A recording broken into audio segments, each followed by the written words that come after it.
오늘 하나님의 말씀 함께 보겠습니다. 시편 96편 1절의 말씀을 우리 다 같이 한 목소리로 합독하겠습니다.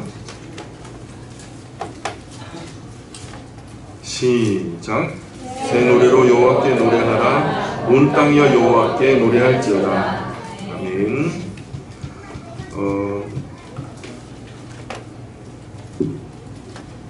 세상 최고의 노래는요, 세상에서 가장 가치 있는 노래, 가장 아름다운 것, 가장 노래할 만한 것을 노래하는 것, 그죠?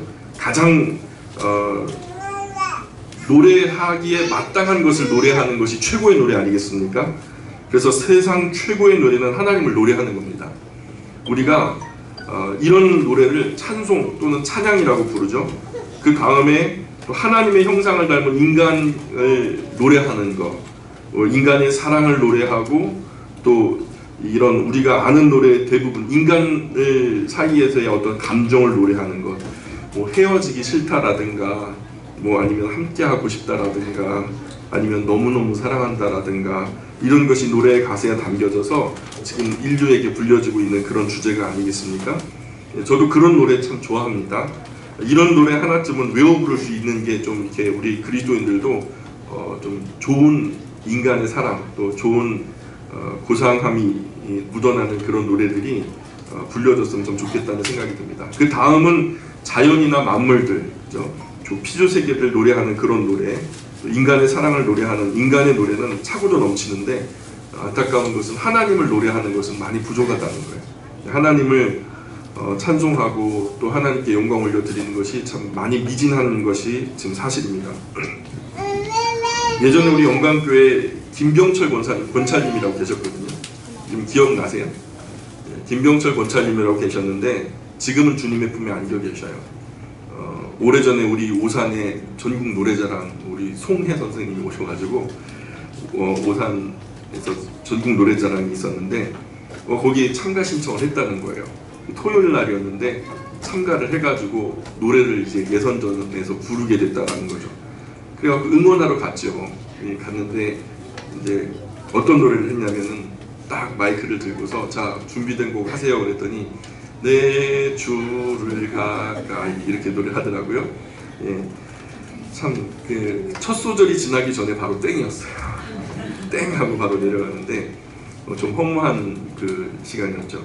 그러나 하나님은 우리 김병철 권찰님 그 마음만으로도 기뻐하셨을 거다라는 생각이 들더라고요. 아마 그 자리에서의 최고의 노래가 되지 않았을까라는 생각이 듭니다.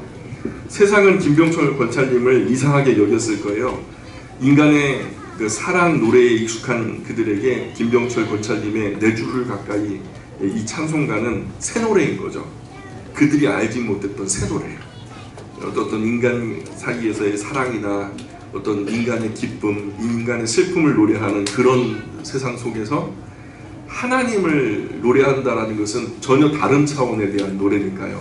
그들에게는 새 노래가 되었을 거다라는 생각이 들어요. 새 노래의 특징이 뭡니까? 2절 한번 같이 읽어볼까요? 96편 2절입니다. 읽겠습니다. 여호와께 노래하며 그의 이름을 송축하며 그의 구원을 날마다 전파할지어다. 하나님을 노래하는 거예요. 새 노래의 특징은 하나님을 노래하는 겁니다. 그분의 이름을 송축하는 거예요. 그 구원을 날마다 찬양하고 날마다 노래하는 거죠.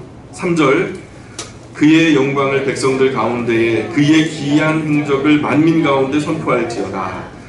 여러분 새 노래의 또 다른 특징이 하나님의 이름과 그의 구원과 그의 영광과 그의 행하신 일들, 행하신 업적들을 만민 중에 선포하는 것이 이 새 노래의 또 한 특징이에요. 4절도 읽어볼까요? 여호와는 위대하시니 지극히 찬양할 것이요 모든 신들보다 경외할 것이며, 비교할 다른 신이 없다는 거예요. 다른 신이 약하다는 게 아니에요. 다른 신이 없다는 거예요. 독보적인 절대적인 분이 이런 하나님이라는 거죠. 오직 유일하신 여호와이신.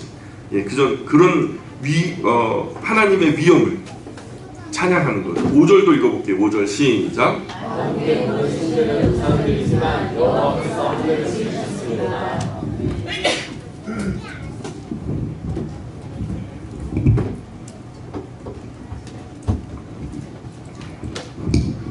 만국의 신들은 헛된 우상이다. 그죠? 성삼위 하나님 이외의 모든 신은 헛것이죠. 많은 사람들이 뭐 어떤 사람들은 무신론자래갖고 하나님이 없다, 그것도 땡입니다. 어떤 사람들은 하나님이 많다 그래갖고 다신론을 외치지만 그것도 땡입니다. 이 다신론은 지금 지구상에서 전부 다 쇠퇴하고 이미 다신론으로 충만했던 그 땅들이 지금 유일신으로 돌아오고 있고요. 물론 여호와 하나님만을 섬기는 것은 아니지만 그것이 허무맹랑한 이야기라는 것, 사람이 지어낸 이야기라는 것을 누구나 잘 알고 있거든요. 그래서 그것이 거짓말이죠. 이것 모두 사탄이 뿌려놓은 가라지에 불과해요. 하나님이 없다? 뭐 지금 과학을 주창하는 뭐 진화론자들이 얘기하고, 그리고 하나님이 많다? 이것도 거짓말이죠. 사탄이 뿌려놓은 가라지예요. 왜냐하면 중요한 것을 접근하지 못하도록, 본질에 가까워지지 못하도록 그 유인책을 마련하는 거죠. 정말로 정답은 뭐냐? 유일하신 여호와 하나님 한 분 계시다. 이것이 정말로 중요한 진리거든요. 이 정도 확실한 신앙의 고백은 우리 찬양에서 나타나야 그리스도인의 찬양이죠. 그 외에 아무리 많은 사람들이 신봉한다 해도 다 헛것이죠. 그 이유가 궁금하시면 수요 특강에 나오셔서 한번 들어보세요. 왜 그것이 헛된 것인지. 6절 보세요. 존귀와 위엄이 그의 앞에 있으며 능력과 아름다움이 그의 성소에도다. 만국의 족속들아 영광과 권능을 여호와께 돌릴지어다. 여호와께 돌릴지어다. 여호와의 이름에 합당한 영광을 그에게 돌릴지어다. 예물을 들고 그의 궁정에 들어갈지어다. 아름답고 거룩한 것으로 여호와께 예배할지어다. 온 땅이여 그 앞에서 떨지어다. 모든 나라 가운데서 이르기를 여호와께서 다스리시니 세계가 굳게 서고 흔들리지 않으리라. 그가 만민을 공평하게 심판하시리라 할지로다. 그러니까 하나님께서 다스리시고 통치하시는 나라는 영원히 쇠하지 않고 굳게 섭니다. 여러분, 온 세계가 이제 뭐 2차 세계대전까지 있었지만은 3차 세계대전이 열렸다고 칩시다. 근데 우리가 그 전쟁의 양상을 알아요. 결국 그 모든 나라들이 다 패배할 것이고 한 나라가 승리할 거라는 그것을 우리가 안다고 생각해 봅시다. 온 세계가 전부 다 막 전쟁 나름대로 다 이기려고 막 가진 무기를 다 쓰고 하겠지만 우리가 전쟁의 결국을 알아서 그 나라가 승리할 것이고 그 나라를 통해서 이제 지구 역사가 계속 연결이 된다면 여러분 어느 편에 서겠어요? 영원히 이기는 그 편에 서지 않겠습니까? 그게 똑똑한 일이죠. 오늘 하나님의 말씀은 하나님의 나라가 영원히 선대요. 그 나라는 쇠퇴하지가 않는데요. 영원히 굳게 세워진대요. 여러분, 우리가 이 정보를 미리 알았으니까 어느 나라에 서야 될까요? 어느 나라 편에 서야 될까요? 하나님 나라 편에 서는 것이 지혜로운 판단이죠. 결코 이 나라를 배신하는 것이 아니에요. 이 나라는 쇠퇴해져 가요. 금세 사그라질 거예요. 그 외의 세상 모든 나라는 결국 쇠하여지고 없어집니다. 결국 여호와 하나님의 통치 안에 들어오지 않고 그 통치에 순응하지 않는 사람은 심판을 면치 못합니다. 전쟁이 끝나보세요. 그 나라에 해악을 끼쳤던 모든 전범들은요 재판의 대상이 되죠. 결국 처벌이 이루어져요. 하나님 나라가 세워질 때도 영원히 견고하게 쇠하지 않는 그 나라가 세워질 때도 제일 먼저 있게 되어지는 것이 뭐냐면 심판이에요. 이 나라를 향해서 반기를 들었던 그리고 방해했던 수많은 적대 세력들이 이 적폐들이 청산이 되게 된단 말이죠. 결국 하나님께서 그 백보좌 앞에서 하나님의 나라 시작 전에 하나님의 백보좌 심판을 이루십니다. 그래서 그 나라에 순응했던 수많은 백성들은 먼저 예수 그리스도의 이름으로 크로스오버, 국경 안으로 들여놔요. 그러나 끝까지 반대하고 이 나라를 방해했던 그런 세력들은 완전히 심판하여서 멸하였죠. 결국 여기까지 이 나라에 속하기를 원치 않았기 때문에 결국 분리되어 이 나라가 아닌 다른 곳에 이렇게 보존되게 되는 거죠. 하나님의 통치는 세상 왕들의 통치나 세상 정치인들의 통치와는 근본적으로 달라요. 하나님의 통치는 완전 무결하거든요. 어떤 사람들의 민원이 없어요. 완전하기 때문에. 아무도 불평, 불만을 할 수가 없어요. 마음까지 꿰뚫어 보시면서 통치를 하시기 때문에. 그 누구도 그분의 통치를 흉내낼 수조차 없을 정도로 완전하고 아름다운 통치를 하나님은 하나님의 나라에서 이루실 거예요. 그분의 통치로, 그 통치의 방법은요 은혜로 해요. 또 진리로 하고 사랑으로, 성령으로 통치하시죠. 그리고 그의 공무원들은 천사를 동원하실 거고 그 말씀과 선하신 인격으로 통치하실 겁니다. 그래서 그 통치 안에 겸손히 스스로 순종하는 사람은 천국을 맛보게 될 거고요. 그러다가 결국 천국에서 영원한 하나님의 통치 아래서 살게 된다라고 우리에게 소개하는 것이 하나님 말씀이죠. 96편 11절 12절 같이 읽어보겠습니다. 11절 12절 시작.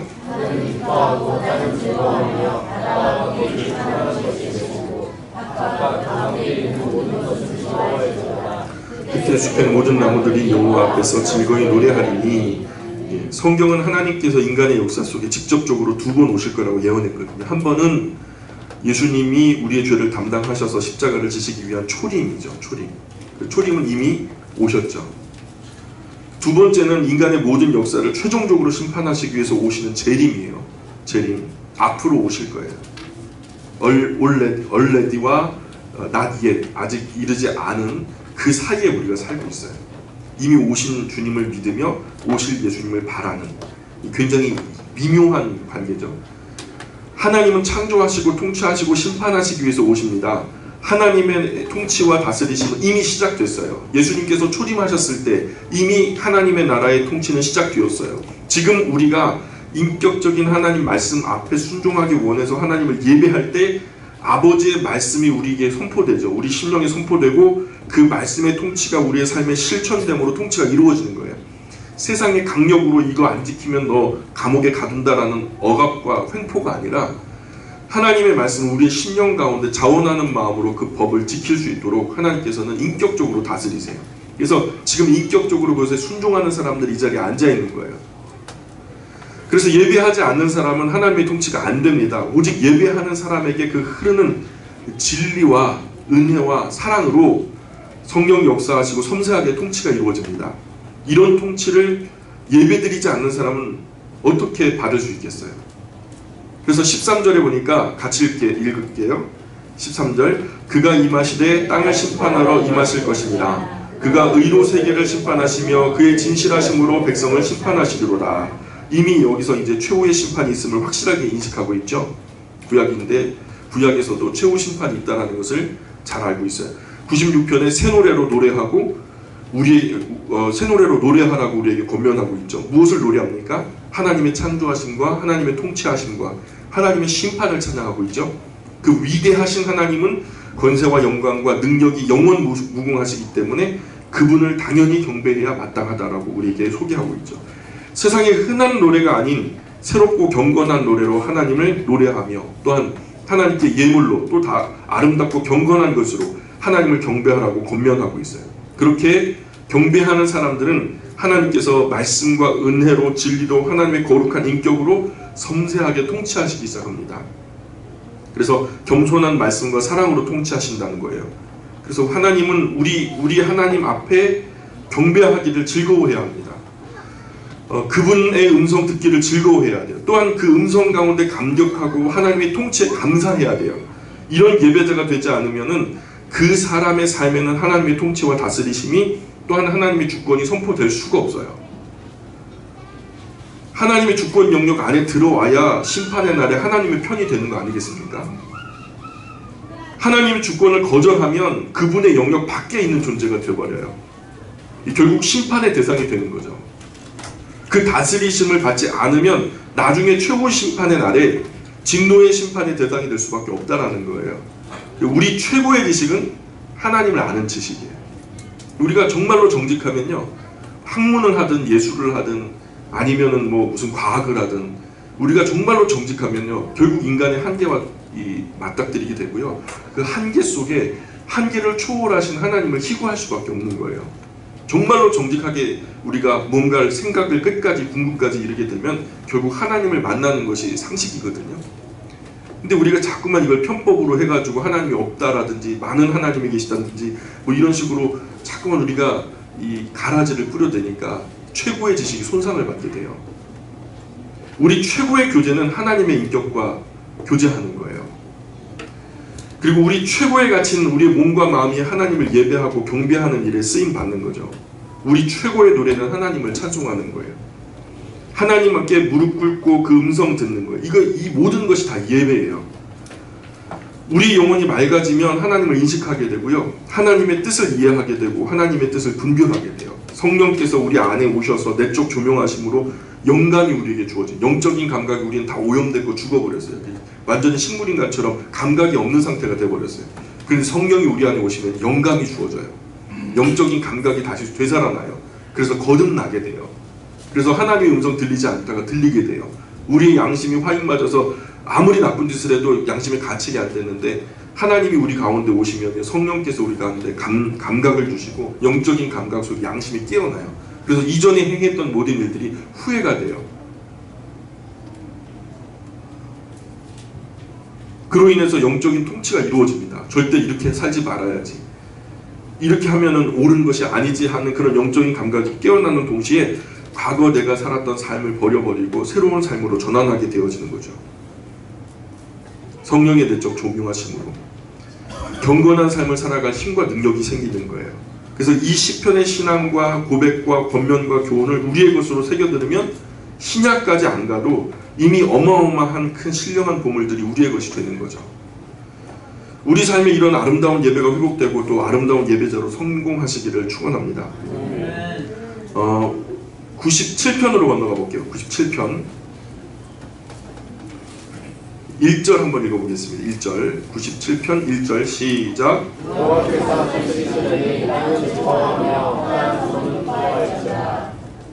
곧 지방선거죠. 예. 좋은 지도자들이 뽑혀서 제대로 일할 수 있기를 기도하고 있어요. 우리 다 같이 그렇게 기도해야 될 줄 믿습니다. 오늘 아침에도 이제 차량 운행하면서 오는데 도대체 누구를 뽑아야 할까 서로 고민하면서 같이 좀 얘기를 나눴는데 마땅히 뽑을 사람 없지만 그래도 심사숙고해서 우리 신앙인의 양심으로 바른 사람 한번 뽑아보자고요. 어떤 통치는 백성들로 숨 못 쉬게 만드는 통치가 있어요. 공산주의가 그랬잖아요. 북한 정당이 뭐 야당 여당이 따로 있는 거 아니죠. 북한은 유일당 체제예요. 무슨 당 있죠? 노동당 하나 있어요. 예, 일당 체제 하에 반대하면 반동이 되는 거예요. 반동.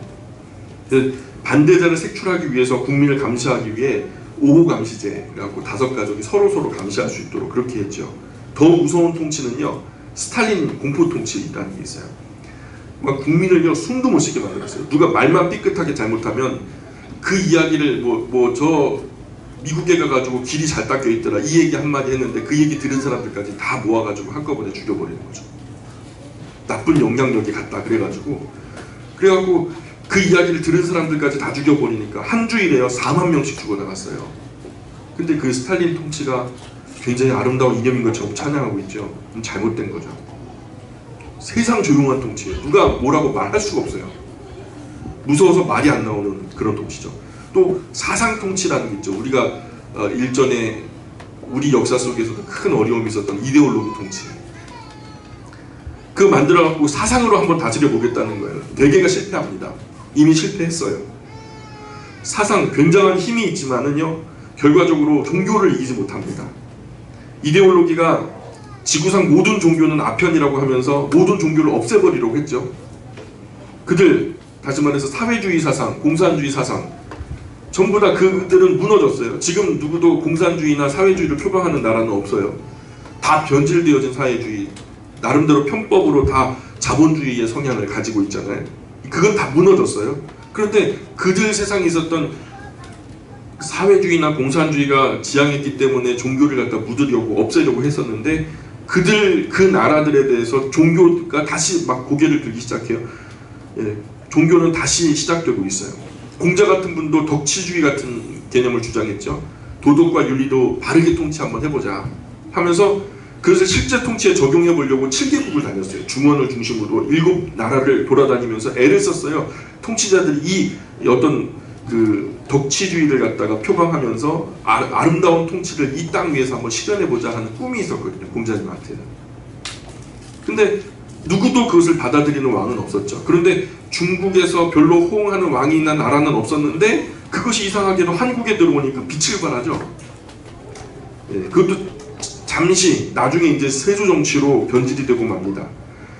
다윗 정치는 무단 정치라고 해요. 그래서 큰 군사력으로 일으켜가지고 그 나라를 방해하고 또 거치는 모든 세력들을 갖다가 무참히 짓밟는 정치. 군사력으로 피를 많이 흘리면서 하는 정치거든요. 그런데 다윗이 이기는 것은 좋은데 이기는 것도 한두 번 좋죠. 그러니까 100번 이기고 200번 이기니까 이겨도 별로 기쁨이 없어요. 왜냐하면 그 모든 전쟁에 이겨도 결국 어떻게 해요? 피비린내 나는 전쟁 속에서 이겨봤자 우리 편도 죽고 너네 편도 죽는 거예요. 이겨도 너무 많이 피를 흘리니까 이게 너무 염증이 난 거죠. 전쟁을 해서 이긴다는 거, 패배하는 건 두려운 일이지만 이겨도 근심이 되고 또 사랑하는 사람들이 죽으니까 야, 차라리 이 전쟁이 없는 세상이 좋겠다 해가지고 자기 아들에게는요, 자기가 일평생 왕정을 하면서 얻었던 한 교훈을 담아서 농축 엑기스 이름을 하나 지어줘요. 샬롬이라고 하는 단어가 평화라고 하는 단어인데 거기서 남성 명사화 해가지고 샬로모, 그래갖고 솔로몬이라고 하는 이름을 지은 거죠. 그래서 자기 아들의 세대에는 전쟁이 없는 세대가 되었으면 좋겠다. 솔로몬이 그 아버지의 바람대로 무력으로 통치하지 않고 지혜로 통치하죠. 하나님이 주신 대단한 지혜로 온 나라를 다스려서 크게 부강하게 세워지죠. 그런데 지혜가 많으니까요, 이것도 해야 되고 저것도 해야 되고 장치가 많아져요. 우리가 똑똑하면 좋은 것 같은데 똑똑하니까, 여러분, 똑똑하니까 장치가 많아져요. 일반인들은 이해하지 못하는 장치들이 너무 많아요. 그러니까 복잡해서 못하겠어요. 그냥 그 모든 신하들이, 백성들이 그를 따라가긴 하는데, 여러분, 솔로몬이 죽으면 그 체제를 유지할 수 있을까요, 없을까요? 그만한 지혜를 가진 사람이 다시 오면은 그 체제를 유지할 수 있지만, 그만한 지혜가 없는 사람이 오면은 다 망하는 거예요. 그냥 엄청나게 비대해졌잖아요. 그 아들 르호보암이 그거 뒤이었다가 그냥 된통당하죠. 국민들은요, 그 가진 노력에 죽을 지경인 거죠. 그래도 솔로몬의 통치가 워낙 빈틈없이 꼼꼼하고 막강하니까 아무 말 못하다가 솔로몬이 죽고 난 후에 아들 르호보암에게 원로들이 다가와서, 야, 당신 아버지 때 내가 우리들이 얼마나 고생했는지 당신이 보셨습니다. 그러니까 숨도 못 쉬고 그냥 죽을 똥살똥하면서 막 그렇게 열심히 그냥 봉사했으니까 우리의 짐을 조금만 덜어주십시오. 그러면 우리가 왕의 종이 되어서 평생도록 왕을 섬기겠다고, 왕과 이 나라를 섬기겠다고 하면서 이렇게 얘기를 했는데, 이 르호보암이 그냥 그 어른들의 이야기, 조언을 갖다 무시하고 젊은 동료들의 이야기를 듣고서 고집부리다가 나라가 나누어지게 되죠. 그만큼 국민들은 솔로몬의 정치가 부담이 되었던 거예요. 그것도 덕스러운 통치는 아니었던 거죠. 여러분, 하나님의 나라의 통치는요, 진리의 통치예요. 예수님께서 내가 온 것은 진리에 대하여 증거하려 왔다, 증거하려 함이라 이렇게 말씀하셨는데, 진리가 우리 양심에 전달되었을 때 우리가 아멘하고 응답하게 되는 거예요. 진리가 맞다 그 말이 맞다라고 할 때 여러분, 우리가 맞아요, 옳소 하는 거 있잖아요. 그게 히브리 말로 아멘이에요. 아멘, 맞아요, 당신의 말이 맞아요, 100분 아니 1000만 번 동감합니다. 옳소 하는 것이 아멘이거든요. 그래서 그 진리가 우리 양심에 선포될 때 그것이 맞다라고 여겨지면은 아멘 하는 거거든요. 지금 하늘과 땅 모든 권세가 예수님께 있습니다. 온 우주 가운데 하나님의 권세, 예수 그리스도의 권세가 가장 높아요. 그런데 세상 권세가 예수님의 권세 밑에 부분적으로 순종 안 하고 멋대로 행하고 있죠. 그래서 예수님의 통치 이념에 맞지 않는 세상 나라들의 모든 통치는 결국 예수님의 발 아래 놓일 때가 온다라고 성경은 얘기하고 있어요. 지금은 예수님이 힘을 발휘하지 못하는 것 같아요. 오히려 세상 나라들이 득세하는 것 같죠. 그러나 예수님이 결국 그 모든 통치를 넘어서 그 발 아래 두실 때가 온다고요. 예수님의 진리는요, 예수님의 통치는 진리의 정치, 사랑의 정치예요. 사랑의 왕으로 되신 왕이 되신 하나님이신 그 예수님 자신의 몸을 깨어서 희생하는 정치거든요. 여러분, 세상에 어떤 대통령이, 어떤 그 위정자들이 자신의 생명을 갖다가 포기하면서 국민을 위하는 백성이, 그런 지도자가 어디 있어요? 다 뭔가 더 뺏으려고 하고, 그죠? 그런 위선들이 싫으니까 차라리 어느 정도 해먹겠다, 그게 더 인간적인 모습으로 다가오는 시절 아니겠어요? 이번에도 보니까 전부 다 범법자들이에요. 다 그냥 막 뭐 전과 2범 3법은 일반적이에요. 그럼 예수님은요, 총 한 발도 쏘지 않았지만 로마를 정복합니다. 예수님 시대에 군사적으로 막강한 나라는 로마였잖아요. 세계 최고의 제국이었어요. 군사력으로는 뭐 대항할 바가 없어요. 문화적으로는 막강한 나라가 헬라였죠.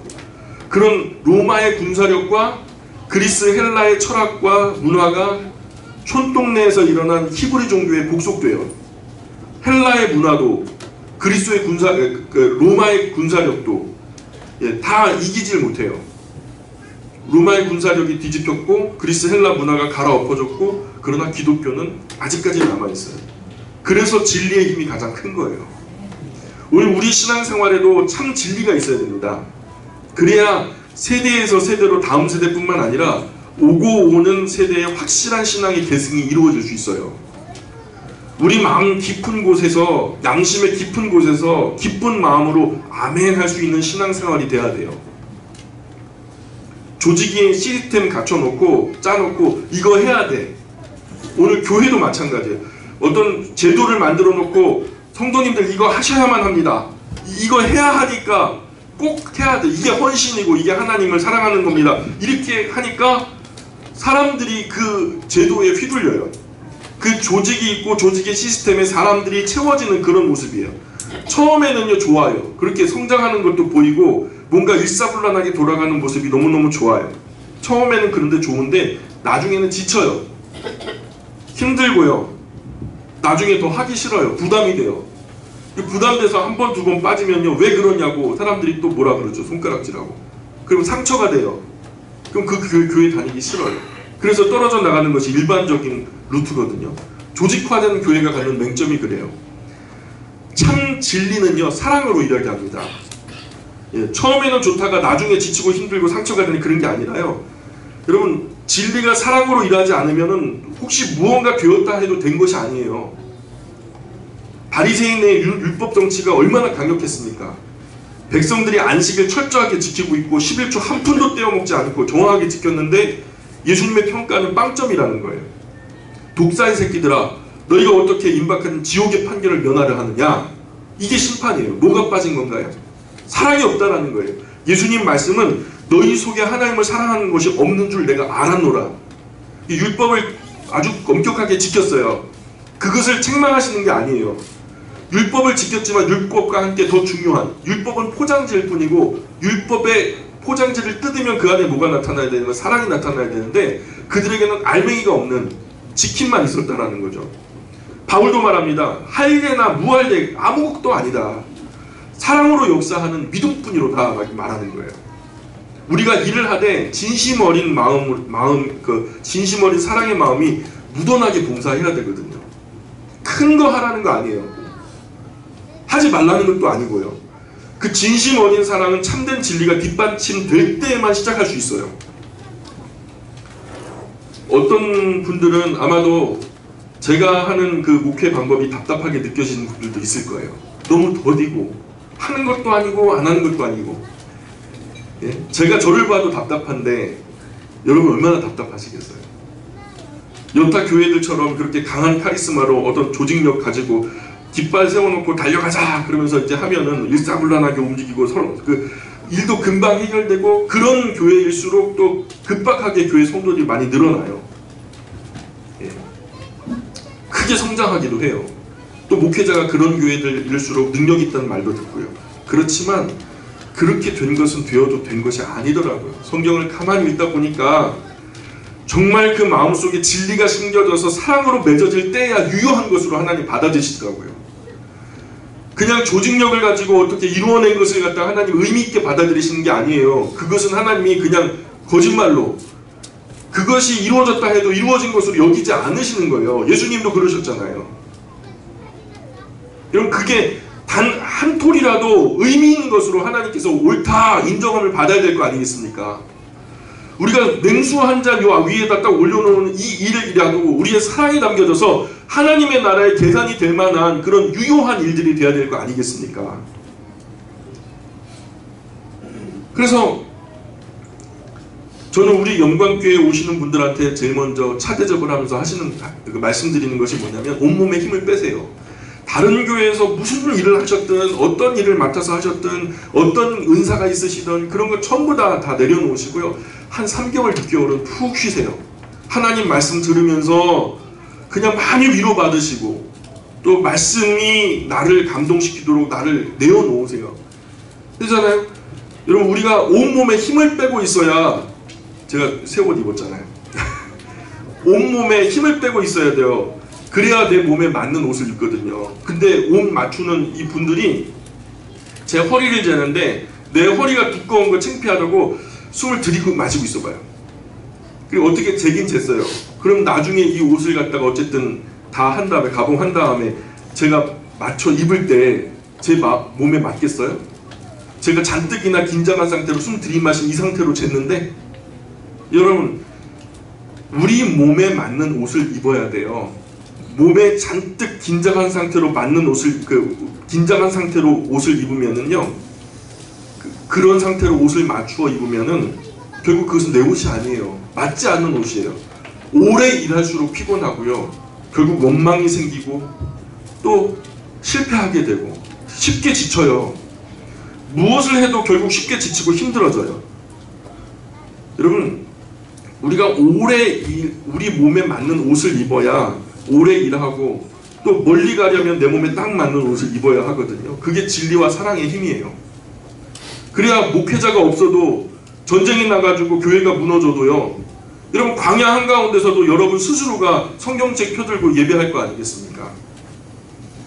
심지어 교회가 없어져도 내가 선 그곳에서 또다시 진리를 심고 사랑을 거둘 수 있게 되는 거 아니겠어요? 그래야 참되고 보람된 열매가 우리의 삶에 열리게 되는 거죠. 그러니 온몸에 힘 쫙 빼고 하나님이 우리 맞게 성령께서 일하시도록 내버려 두세요. 그러면 하나님의 성령께서 우리의 정신과 영혼과 육체의 모든 사이즈를 재고요, 우리에게 꼭 맞는 맞춤 옷으로 영으로 무장을 하게 하셔요. 그리고 그때 보이는 것들을 하시면 되는 거예요. 내 눈에 보이는 것들을 시작하시면 되는 거예요. 작더라도 예배당에 나와서 교회의 빈틈들이 보이고 해야 할 일들이 보이는데 그것이 시정이 되지 않고 자꾸만 어려움으로 부딪히는 일들이 생기면요, 여러분 내가 볼 줄 아는 그 눈이 은사예요. 그리고 내가 하면 되는 거예요. 내 몸이 즐겁고 내 영혼이 즐거운 그 일들을 행하시면 되는 거예요. 보여주시는 그때 행하시면 돼요. 3개월 이전에 보여주시면 그냥 바로 하시면 돼요.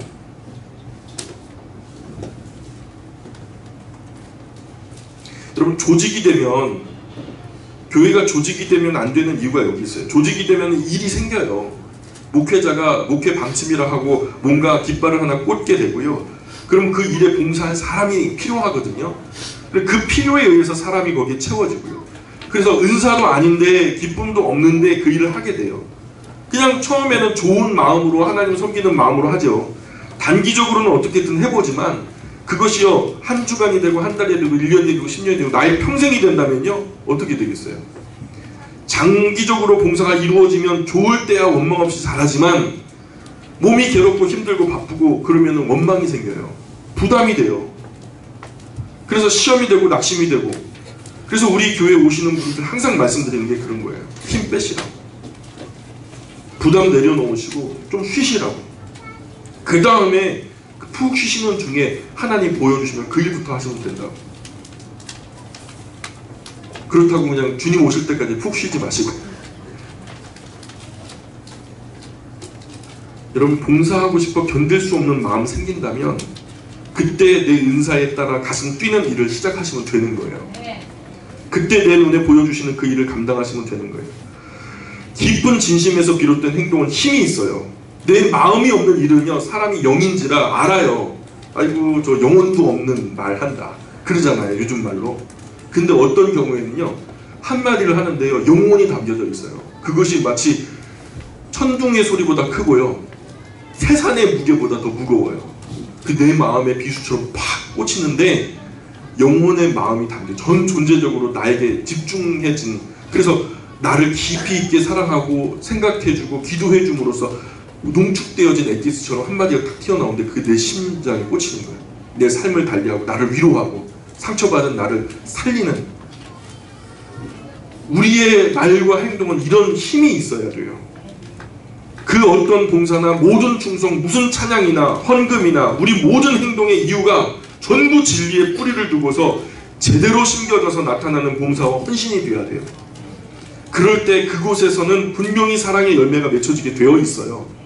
대부분 우리 눈으로 그 열매를 맛보게 될 줄 믿습니다. 그럴 수 없다 해도 여러분, 우리 다음 세대가 그 큰 복을 얻게 될 거예요. 억지로 하는 것만큼 미련한 일이 없어요. 다 그거 아무것도 아니에요. 억지로 하는 일만큼. 여러분, 진리가 심어지지도 않은 채로 남들이 하니까 하는 것 아무런 의미가 없어요. 그러니 지금 내가 하는 모든 종교적인 활동, 사회적인 활동, 개인과 가정의 활동 다 진리에서 의미를 찾고 그 진리에 뿌리를 두고 행동하셔야 되는 거예요. 그러기에 조금 더디다고 느껴질 수 있어요. 찾아 나가야 되니까. 조금 답답해 보일 수도 있을 거예요. 대충 남이 하는 대로 하거나 억지로 해서 될 일이 아니에요. 진리가 심겨져 그것이 자라나는 데까지는 조금 시간이 걸리거든요. 그럴 때는 기도하며 기대하며 기다리는 것 외에는 다른 방법이 없어요. 인격에 관한 한 그래요. 하나님 일하실 때도 그래요. 우리 눈으로 볼 때 너무 답답해요. 전능하신 하나님이 너무 무능력해 보여요. 그런데 하나님은요, 기다리세요. 그리고 기대해 주세요. 그래서 제가 목회자로서 여러분 보시기에 좀 답답해 보여도 잘 돌봐주셔야 돼요. 저를 잘 버틸 수 있도록 기도해 주셔야 돼요. 교회 정치는 정말 사람을 하나님의 말씀으로 잘 길러서 하나님의 말씀 위에 하나님의 사람으로 서게 하는 것이 유일한 길이에요. 사람 속에 심어진 진리가 비록 더뎌도 그렇게 기다리는 기다림은 가장 소중한 기다림이에요. 우리가 농작물을 심어놓고도 빨리 캐지 않는 이유가 뭐예요? 완숙할 때까지 기다리는 거 아니겠어요? 조금 시간이 걸려요. 식물도 그런데 하나님의 형상을 닮은 영혼을 추수하려고 한다면 우리가 얼마나 더 진지한 시간을 보내야 될까요? 한참 있어야 돼요. 자녀 양육의 최고의 기술도 저는 기다림이라고 확신합니다. 좋은 마음으로 바라봐주며 기다리는 것만큼 좋은 교육은 없는 것 같아요. 진리를 구하며 공의를 행하는 자, 공평과 정의의 정치, 은혜와 자비의 정치, 소망의 정치, 하나님이 하시는 통치 스타일이에요. 소망은 이 땅에서 충성하고 진리를 따라 행했던 사람들에게 소망이 있는 거죠. 영원한 그 나라가, 유일한 그 나라가 영원히 세워질 때에 여러분 그렇게 소망 가운데 인내하며 열심히 그 나라를 추구했던 그 사람들은 영생과 복락의 소망이 있는 거죠. 그래서 이 땅에서 소망의 세계를 바라보기 때문에 그 소망 때문에 환난을 참고 어려움을 인내하고 환난과 고통 속에서도 소망 안에 주저앉지 않고 결코 자기를 포기하지 않고 선을 행하다가 낙심하지 않고 결국 그 소망의 열매를 취하는 이 영광이 나타나는 통치죠. 세상 조직은 조금만 잘못하면 다 잘라버려요. 너 그거 잘못했어 하면 잘라버리는 거예요. 자르려고 준비를 하고 있어요. 해고해버리는 거 아주 쉽죠. 그러나 하나님은 그렇게 하지 않으신다는 거예요. 그런 의미로 여호와께서 통치하신다 할 때 하나님의 통치는 세상 사람의 통치와는 달라요. 개념이. 교회에서 하는 봉사는 진리의 근거에서 사랑으로 하고 있는가를 항상 점검하셔야 돼요. 안 그러면 시험에 들어요. 사탄은 이 부분을 항상 노려요. 교회가 조직적으로 움직이기를 원해요. 그래야 부담되는 사람들이 나타날 것이고 결국 그것이 이제 마귀가 틈타는 부분이 될 거니까. 누가 알아주지 않아서 섭섭하고 서운해지죠. 진리를 뿌리로 사랑으로 일하지 않는 사람에게 일하라고 하면 원망이 되고 부담이 되잖아요. 억지로 하다가 어려움이 생기는 거죠. 우리 타락한 본성 속에 하라 하면 더 하기 싫어하는 못된 성질이 있거든요. 성도로서 이거 마땅히 해야 되지 않습니까? 그러면요 해야 되는 거 아는데 안 하고 싶어. 아들들이 공부해라 그러면 나 방금 전에 공부하려고 그랬는데 엄마 공부하라 그래갖고 나 안 할 거라고. 이게 삐딱한 성품이거든요. 하라는 것도 계속 하라 하면요 안 하겠다고 삐딱하게 집어 던져버려요. 바울이 그것을 죄의 정욕이라고 표현하거든요. 그런 것이 우리 속에 있다는 거예요. 조심해야 된다는 거죠. 모든 교회의 봉사는 능동태가 돼야 돼요. 이것을 하라 저것을 하라 그렇게 해서는 될 일이 아니에요. 더디지만 진리 안에 뿌리를 두고 사랑으로 자라나는 봉사와 헌신이야말로 하나님께서 기뻐하실 유일한 열매죠. 그러니 일하기 전에 하나님 말씀부터 많이 잡수세요. 열심히 하나님 말씀 잡수시고 영으로 배불리시다가 하나님의 성령께서 우리의 영감을 일깨 오시고 영적인 감각이 일어날 때 여러분 건강해진 하나님의 자녀들은요 힘이 생긴 하나님의 자녀들은요 모든 일을 시작합니다. 내가 일하지 않는 것은 영적으로 건강하지 못하다는 얘기예요. 그래서 성도가 자라기까지 진심에서 우러나오기까지 기다리는 거예요. 아기를 임신도 안 했는데 나오라고 한다면 말이 돼요? 아기가 뱃속에 임신도 안 됐는데 나와라 나와라. 여러분 진리가 없고 사랑도 없는데 그렇게 해야만 한다는 당위성 때문에 행동만 강요한다면 문제가 당신 왜 교회 몇 년 다녔는데 일도 안 해?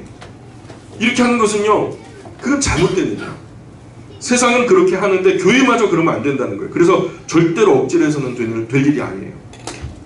우리 교회의 어떤 직분도 교회에서 일방적으로 임명하지 않습니다. 꼭 의견 들어보고 동의할 때, 자원함을 확인하고 스스로 동의할 때에 임직을 드리죠. 점잖게 사양하면 여러분 점잖게 임직하지 않습니다. 그래도 이 어려운 시절에 우리 교회가 이만큼 모여서 이만큼 꾸려오는 것 대단한 일입니다. 더딘 것 같아도 그게 진짜라는 거예요. 여러분, 많이 사람들이 뭐 이게 이 조그만 공간에 막 옹골각자 많이 모이진 않아도 이게 진짜라는 거예요. 하나님의 나라의 상급으로 유효하게 쌓이는 행위라는 거예요. 조금 더디고 좀 모자란 것 같아도 지금도 계속 조금씩 성장하고 있어요. 막 밀어붙이는 것 저 잘할 수 있어요. 제가 이래봬도 조교 출신이거든요. 막 훈련병들 막 몇백 명씩 막 이렇게 인솔하면서 막 산이라도 옮길 수 있어요. 예. 그런 그 어떤 정신 가지고 제가 교회를 이끌자면 왜 카리스마 있게 못하겠습니까? 근데 그게 군대 아니거든요. 여기가 인격을 다루는 하나님의 인격체, 생명체, 유기체인 교회라는 곳이에요.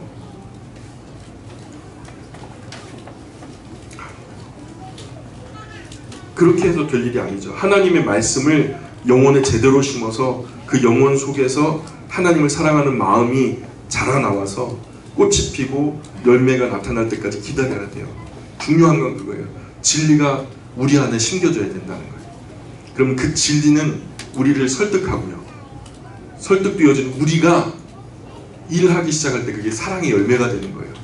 그래서 진리와 사랑은 함께 가는 거예요. 2절 읽어보겠습니다. 97편 2절 시작.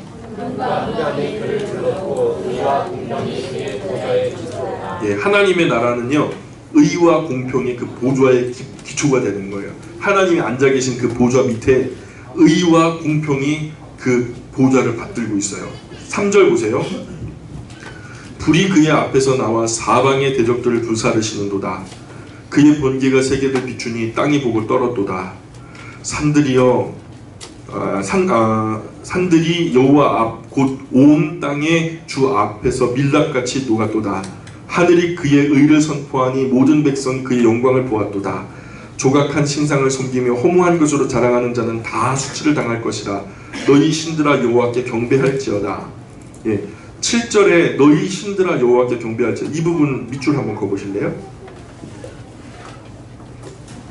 너희 신들아 여호와께 경배할지어다. 이 부분이 번역이 좀 잘못됐어요. 원래 원문에는 어떻게 번역이 되어 있냐면, 쓰여져 있냐면, 너희 모든 아비들아 여호와 하나님께 경배할지어다 이렇게 써 있어요.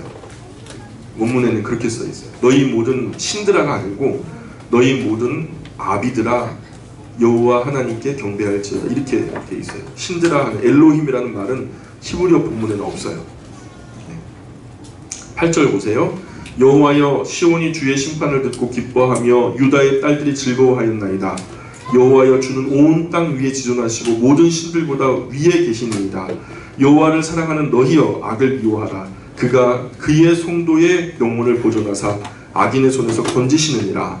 하나님의 통치는 하나님을 믿는 자, 하나님을 사랑하는 자, 그 진리와 함께 기뻐하는 자, 이런 사람들에게만 통치가 이루어져요. 그래서 하나님의 통치에 순종하지 않고 벗어나면 훗날 온 우주적인 심판의 날에 그 심판을 면할 수가 없죠. 세상 나라들은 구획을 정해놔요. 그 국경 안에 머무는 사람들은 그 통치를 받을 수밖에 없어요. 근데 하나님의 나라는 달라요. 국경이 없어요. 그 하나님을 인정하는 그 마음이 바로 국경이에요. 자, 11절입니다. 시작.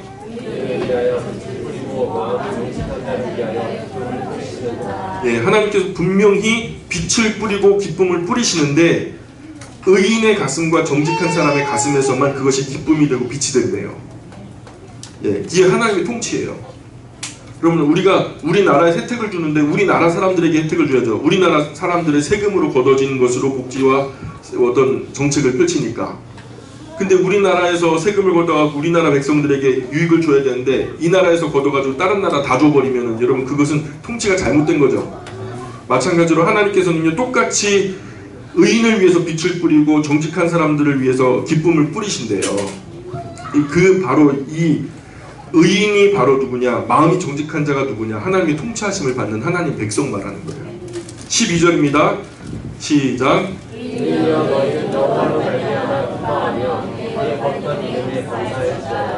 예, 아멘. 그래서 여기서 말하는 의인은 선한 일, 착한 일을 많이 한 사람 아니에요. 또 죄가 하나도 없는 그런 사람이 의인이 아니에요. 여기서 말하는 의인이라는 것은, 여기서 말하는 정직한 사람이라는 것은 하나님을 아는 사람을 말하는 거예요. 하나님을 알아서 그분을 믿는 사람, 하나님을 알고 믿어서 그분의 통치에 순종하는 사람, 그 하나님의 통치하심을 기뻐하는 사람, 이 사람들이 바로 여기서 말하는 의인이고 여기서 말하는 하나님의 백성들이죠. 그래서 하나님의 통치는 세상 나라들의 통치와는 달라요. 우리는 예배와 성경 공부를 통해서 하나님 말씀 그 진리를 우리 마음에 심는데, 우리 마음에 심겨진 그 진리의 씨앗이 우리의 삶 속에서 꽃피고 열매 맺어서 하나님의 통치가 시작돼요. 강력으로 하는 통치가 아니라 자원함으로 이루어지는 통치예요. 그렇기 때문에 하나님의 통치는 세상 것과는 완전히 다른 양상이죠. 98편 가볼게요. 1절입니다. 시작.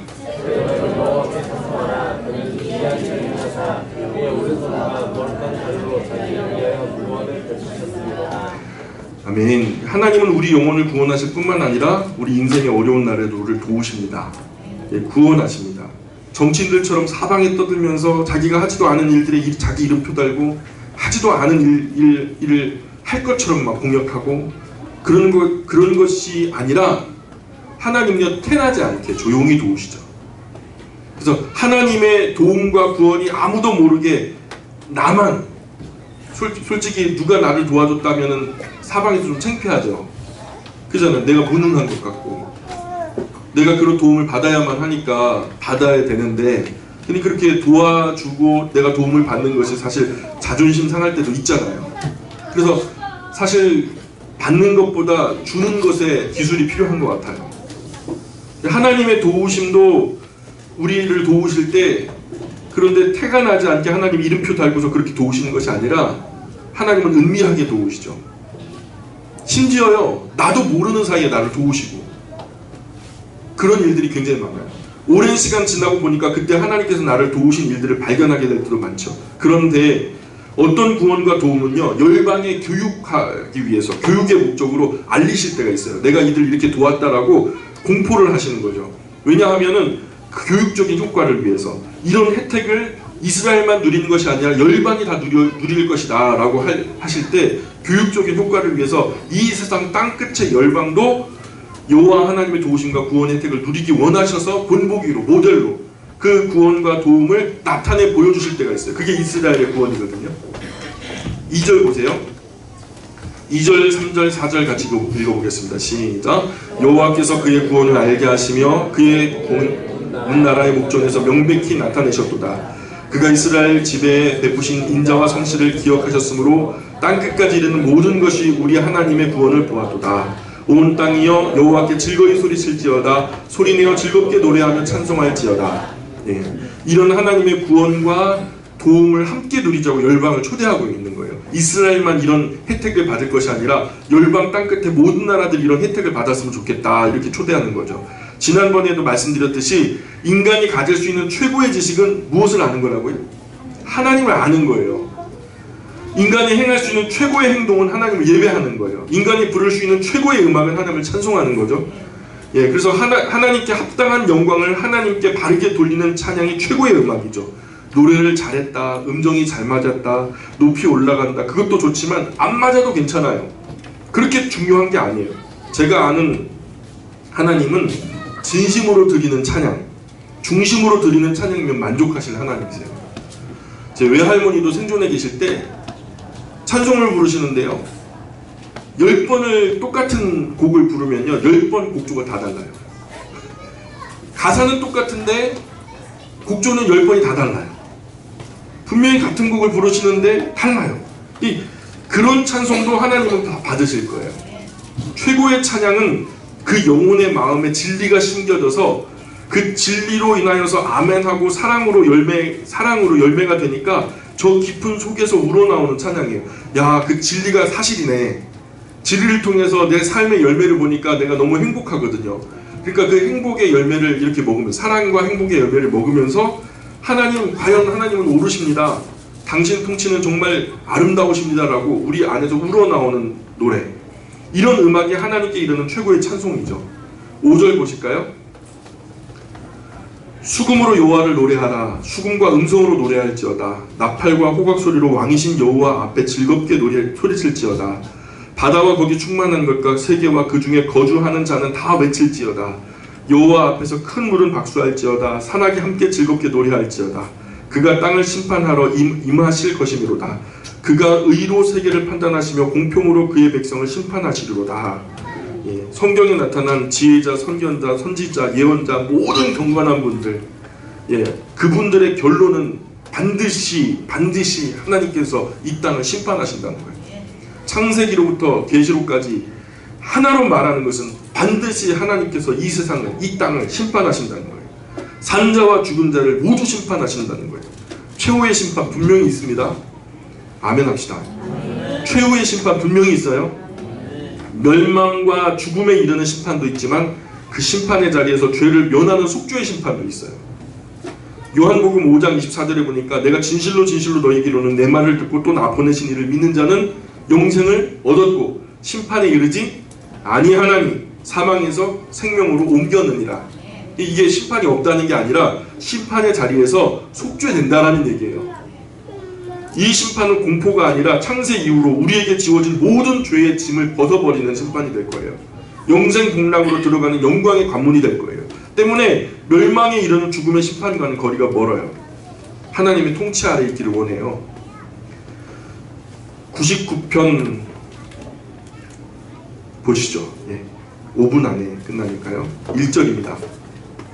99편 1절 시작. 여호와께서 다스리시니 만민이 떨 것이요 여호와께서 그룹 사이에 자정하시니 땅이 흔들릴 것이로다. 예, 여기서 말하는 그룹 사이에 좌정하시니, 그룹이 있죠. 케루빔이라고 적으시면 돼요. 그 케루빔, 하나님의 보좌를 수호하는 천사를 말하는 거예요. 2절 시작. 시온에 계시는 여호와는 위대하시고 모든 민족보다 높으시도다. 예, 하나님은 그리스도인이나 교회 또는 기독교 국가만 주권을 가지신 분이 아니에요. 교회에 있는 나라만 하나님이 통치하시는 분이 아니에요. 이 세상 모든 민족 위에 홀로 높으신 분이세요. 온 열방이 다 하나님의 거예요. 3절입니다. 시작. 주의 크고 두려운 이름을 찬송할지니 그는 거룩하심이로다. 예, 시인들이 하나님을 노래하는 노래 속에 끝없이 묻어나오는 것이 하나님의 거룩한 이름, 그분과의 언약, 진리의 말씀, 하나님의 긍휼하심과 자비하심, 그 은혜와 사랑, 그 거룩하심, 공의로우심, 성실하심, 진실하심과 그의 창조의 능력과 통치하심, 구원과 인도하심, 권능과 영광, 그 이적과 기사, 지혜와 지식, 하나님의 사유하심, 판단하심, 이 모든 것이 하나님을 찬양할 주제가 되거든요. 99편 4절 읽어볼까요? 시작. 능력 마음은 정의를 사랑하느니라. 주께서 공의를 견고하게 세우시고 주께서 야곱에게 정의와 공의를 행하시나이다. 예, 왕, 즉 지도자의 능력은 공평과 정의를 사랑하는 거래요. 여러분, 이번에 지방선거 뭐 누구 뽑으실 때 제일 중요한 그 기준이 이거예요. 공평과 정의를 사랑하는 사람인가. 예, 그러면 최대한 억울하게 뭐 이렇게 억울하게 범법을 한 사람들은 있을 수 있지만요, 우리가 그런 눈으로 바라보면은 이 사람이 공평과 정의를 사랑하는 사람인가 사랑하지 않는 사람인가, 아무리 우리에게 큰 유익이 돌아와도 그것을 기준으로 판단하면 틀림없을 거예요. 여러분, 공평과 정의를 사랑하지 않으면 지도자가 될 자격이 없어요. 요 5절 6절 시작. 너희는 여호와 우리 하나님을 높여 그의 발등상 앞에서 경배할지어다. 그는 거룩하시도다. 그의 제사장들 중에는 모세와 아론이 있고 그의 이름을 부르는 자들 중에는 사무엘이 있도다. 그들이 여호와께 간구함에 응답하셨도다. 6절에 보니까 적어도 사무엘 이후 쓰여진 시인인 것 같아요. 그죠? 사무엘 이후에 쓰여졌으니까 사무엘의 이름이 나오겠죠? 예, 하나님께 경배하는 것이 인간이 할 수 있는 최고의 행위예요. 그러니까 성경의 의인의 간구는 역사하는 힘이 많다라고 말씀합니다. 모세와 아론, 사무엘, 엘리야 이런 분들은 우리와 성정이 같은 사람이지만 그들이 하나님께 온전히 헌신됐기 때문에 그들이 하나님께 구할 때, 그들이 하나님께 엎드릴 때 하나님은 응답하셨다라는 거예요. 예, 하나님이 우리를 향해서 전심으로 나오시듯이 우리도 하나님을 향해서 전심으로 나오면 하나님은 우리에게 응답하세요. 그것을 우리에게 얘기하고 계셔요. 7절 볼까요? 여호와께서 구름 기둥 가운데서 그들에게 말씀하시니 그들은 그가 그들에게 주신 증거와 율례를 지켰도다. 여호와 우리 하나님이여 주께서는 그들에게 응답하셨고 그들이 행하는 대로 갚기는 하셨으나 그들을 용서하신 하나님이시니이다. 너희는 여호와 우리 하나님을 높이고 그 성산에서 예배할지어다. 여호와 우리 하나님은 거룩하심이로다. 예. 때때로 잘못해도 야단 치시지만, 그죠? 잘못한 것에 대해서 야단도 치시지만 우리가 바른 자리로 돌아올 때 용서하시는 분이 또 한 하나님이세요. 그래서 하나님이 하시는 그 통치는 세상의 통치와는 달라서 우리의 자원함으로 그 진리를 즐거워하지 않고서는 그 통치 안으로 들어설 수 없다는 거예요. 우리가 하나님을 기뻐하지 않으면 하나님 통치하지 않으세요. 우리가 하나님을 기뻐할 때 하나님의 통치가 시작되는 거예요. 그래서 하나님의 나라는 여기 있다 저기 있다 하는 것이 아니래요. 예수님께서 가르쳐 주시기를 하나님의 통치하심은 너희 가운데 있다. 하나님의 나라가 하나님의 통치하심이잖아요. 하나님의 나라는 여기 있다 저기 있다 하는 게 아니에요. 너희 가운데 어몽이라고 하거든요. 예수 그리스도를 말하는데 예수 그리스도가 우리 안에 있잖아요. 그 마음에 하나님의 진리가, 여러분 예수님은 진리이시거든요. 진리이신 하나님께서 말씀 우리 가운데 오시네. 예, 말씀이 육신이 되어 우리 가운데 거하시네. 그래서 그 진리가 곧 예수님이 곧 말씀이고요. 그 말씀이 우리 안에 있어요. 그래서 그 말씀의 통치의 자원에서 복종하는 이에게 하나님의 통치가 성령 하나님을 통해서 이루어지는 거죠. 이것은 강력이 아니에요. 우리의 양심의 가책이 돼요. 그래서 우리가 해서는 안 될 것을 안 하게 하시고 해야만 하는 것을 어렵더라도 여러 가지 피해가 오더라도 하게 하시는, 그래서 그렇게 생각이 달라지고 행동이 달라지고 습관이 달라지고 인생이 달라져서 하나님의 나라 백성으로 다듬어져 가는 거죠. 만약 내 안에 심겨진 진리가 없고 깨어있는 양심도 없다면 하나님의 통치가 이루어지지 않아요. 그러면 교회 열심히 다녀도 모든 예배에 빠짐없이 참석해도 막 억대의 11조를 드려도 각종 헌금과 하나님께 예를 표하는 것에 빠짐없다 해도 그리고 나서 내 마음대로 산다면 하나님의 나라가 아닌 거예요. 아무 의미가 없는 거죠. 우리 오늘 99편까지만 보겠습니다. 할게요. 하나님 아버지, 이곳에 이 최고의 노래인 하나님을 노래하고자 모인 주님의 사랑하는 자녀들에게 하나님의 다스리심이 시작될 수 있도록 은혜 내려 주옵소서. 이들이 살아가는 삶의 모든 영역에서 하나님의 통치와 하나님의 주권이 선포되게 도와 주옵소서. 우리 최고의 노래가 하나님을 향한 거룩한 찬양이 되게 하시고 맑고 밝은 영혼으로 회복되어져서 하나님을 인지하고 하나님을 감각하고 아버지의 다스리심에 순종하는 아름다운 예배자들이 되게 하여 주옵소서. 이 땅에서 맡겨주신 지극히 작은 일에도 충성을 다하게 하시고 하나님의 나라 영원한 생명의 면류가 시들지 않는 영광의 면류관을 다 받게 하여 주옵소서. 예수님의 이름으로 기도합니다. 아멘.